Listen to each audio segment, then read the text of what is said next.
Oke guys, kali ini aku akan buat video tentang teori floppy playtime yang lagi rame di Roblox. Ini game mirip dengan Poppy Playtime, cuma versi plagiatnya yang namanya Floppy Playtime. Jadi di sini aku akan sebutin aja alur ceritanya terlebih dahulu, baru teori dan kepenasarannya. Oke. Pertama, alur cerita.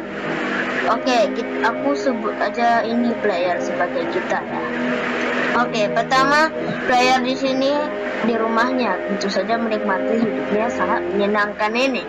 Tetapi dia mendapatkan surat setelah minumannya jatuh, lalu melihat ada sebuah kayak lemari itu kayak udah tua dan seperti ada surat di sana.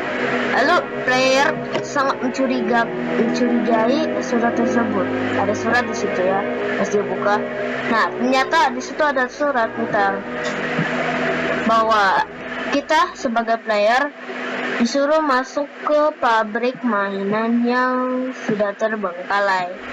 Katanya disuruh nemuin namanya find the poppy, find the bunga ya. Kita disuruh nyari, kita harus nemuin bunga opium, atau dalam bahasa Inggris poppy.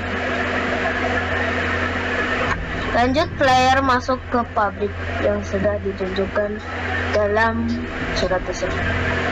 Dan benar, pabrik tersebut sudah terbengkalai. Dan lampu di sana sudah berkedip-kedip, artinya pabrik sini udah terbengkalai atau sudah tidak dipakai lagi. Lalu player menyelesaikan teka-teki yang menuju ke grepek. Grepek ini adalah salah satu alat yang digunakan oleh para pekerja. Dan di sini yang bahaya adalah jangan menggunakan ini sebagai mainan.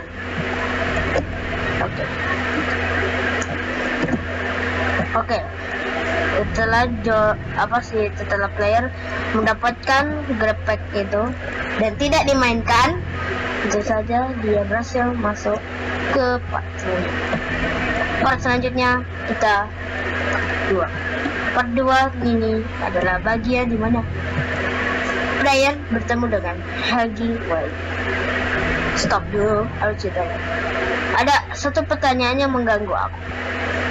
Mengapa kayak boneka manekin ini ada di dalam? Kenapa tidak di luar saja sebagai tokoh utamanya? Karena tokoh utama di sini sangat penting agar orang lain yang baru tahu pabrik ini adalah pabrik mainan, agar mereka kayak tahu gitu, ini apa, ini tokoh utama. Oh iya, ini mengapa harusnya boneka Huggy Wuggy ini di depan? Anehnya itu, mengapa? Kecuali sebagai kecuali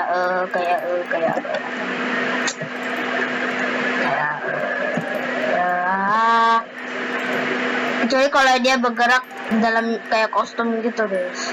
Nah, itu wajar biar orang lain tuh tahu. Nanti kalau nggak ada manekin di luar kayak tokoh utamanya, nanti orang bingung, lah ini siapa, itu siapa. Kan ada banyak boneka ya kan di Poppy Playtime, di Poppy Playtime ini boneka banyak kan. Nah, itu masalahnya. Mana tuh? Oke. Di sini player lanjut ke perjalanannya dan agak susah si boneka Huggy Wuggy di sini. Aneh satu lagi, di sini mengapa nggak ada kayak nama boneka tersebut? Aneh. Lanjut ke artis. Lalu player merasa seperti ini tidak wajar, ini tidak seperti dunia nyata. Ini dia berpikir bahwa ini hanya mimpi. Dan kalau membuktikan bahwa ini adalah mimpi, adalah kita pukul diri kita sendiri. Kalau kita bangun di tempat ini, berarti kita mimpi. Kalau kita nggak bangun, ini bukan. Lalu player melanjutkan perjalanannya, tapi mati lampu. Tapi Huggy Wuggy di sini memegang kunci. Aneh di sini ada Anehnya di sini adalah bagaimana Huggy Wuggy bisa mengambil kunci. dengan secepat itu. Bahkan Sonic aja nggak bisa secepat itu. Player merasa kebingungan, bagaimana bisa boneka ini mengambil kunci. Dan satu pertanyaan untuk mengapa Hagi-Wagi mengambil kunci dan membiarkan player mengambilnya. Harusnya dalam tokoh antagonis adalah harusnya kuncinya disembunyiin sama Hagi-Wagi. Aneh sekali. Mengapa Hagi-Wagi ingin seperti membantu kita? Aneh kan? Aneh sekali. Player pun merasa kebingungan, lalu melanjutkannya ke Power. Power pun nyala dan Hagi-Wagi hilang. Itu saja. Player merasa shock karena dia langsung terangkat karena alasan jam sekian. Apalagi Hagi-Wagi itu kan dia memeluk. Dia memeluk lah, janganlah. Oke, selanjutnya player buka gerbang selanjutnya ke part berikutnya. Bagian di sini Hagi-Wagi memunculkan dirinya, tapi tidak dengan bodinya. Hanya kepala dan kakinya saja. Dan sinilah adegan di mana player kaget tidak banyak Hagi-Wagi lewat. Gampang bang. Oke, selanjutnya player pun merinding disco, lalu melanjutkan perjalanannya dan mendapatkan grepek yang ke kanan, yaitu yang merah. Selanjutnya dia mau ke tujuannya, yaitu ke poppy atau bunga popium.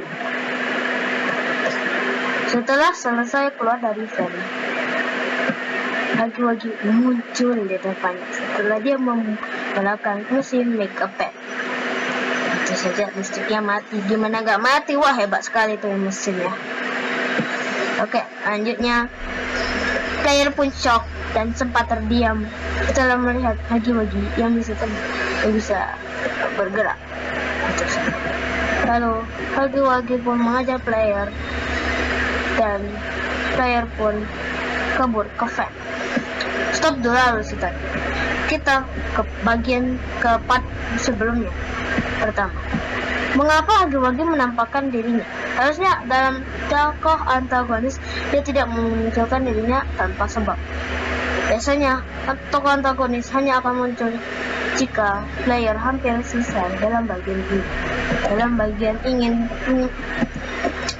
menamatkan cerita di sini. Nah, Hagi-Wagi di sini muncul tanpa sebab. Mengapa Hagi-Wagi muncul? Mengapa Hagi-Wagi ingin seperti kita ke jalan tersebut? Aneh kan dalam tokoh antagonis.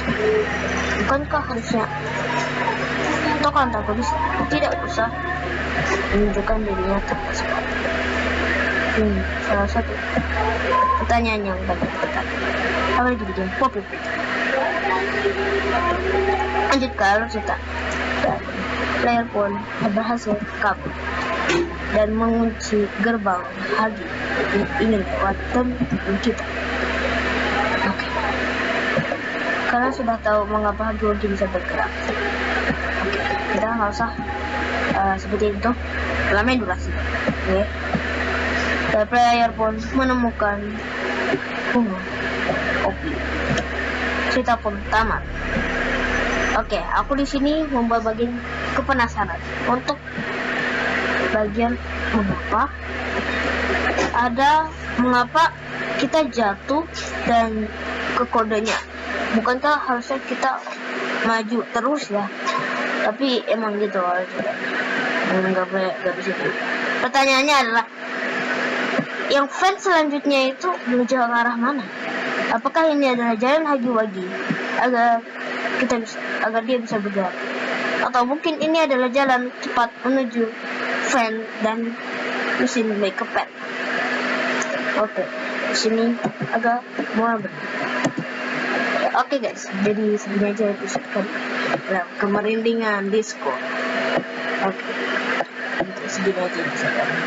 Jika kalian ingin lanjutkan Floppy Playtime teori ini, silahkan komen di bawah. Oke, thank you so much for watching. Stay safe.